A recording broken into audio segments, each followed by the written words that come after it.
Zee 24 तास एक पाऊल पुढे। अजित पवारांच्या त्या वादग्रस्त वक्तव्याप्रकरणी आता खूप झालं। आता अजित पवारांना घरी पाठवा असं उद्धव ठाकरे यांनी विधान केलंय। अजित पवारांच्या वक्तव्यानंतर राजकीय क्षेत्रातनं प्रचंड अशा क्रिया आणि प्रतिक्रिया येत आहेत। शिवसेना, भाजप, मनसे आणि काँग्रेसने याच्यावरही टीका केली होती। मात्र साऱ्यांवर कडी करत आता उद्धव ठाकरे यांनी थेट विधान केले की खूप झालं, आता अजित पवारांना घरी पाठवा अशी थेट मागणी करण्यात आली आहे शिवसेनेच्या वतीनं। दरम्यान जिल्ह्यात शिवसेना, भाजप आणि मनसेच्या वतीनं आंदोलनही करण्यात येत आहेत। मात्र या क्षणाची महत्त्वाची बातमी, खूप झालं, अजित पवारांना आता घरी पाठवा।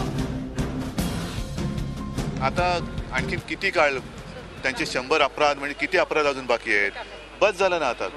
किती काळ तुम्ही आता वाट बघणार आहात? आणि मला खास करून त्यांच्या काकांना म्हणजे पवार साहेबांना विचारायचं आहे की एवढी सगळी ही यांची मस्ती बघितल्यानंतर असा माणूस आपल्या राज्याच्या मंत्रिमंडळात नुसता आहे, म्हणजे मंत्री आहे एवढंच नव्हे तर राज्यकर्ता आहे, असा राज्यकर्ता आपण कसे काय सहन करू शकतो? म्हणून आता खूप झालं, यांना आता घरी पाठवायला पाहिजे। झी 24 तास एक पाऊल पुढे।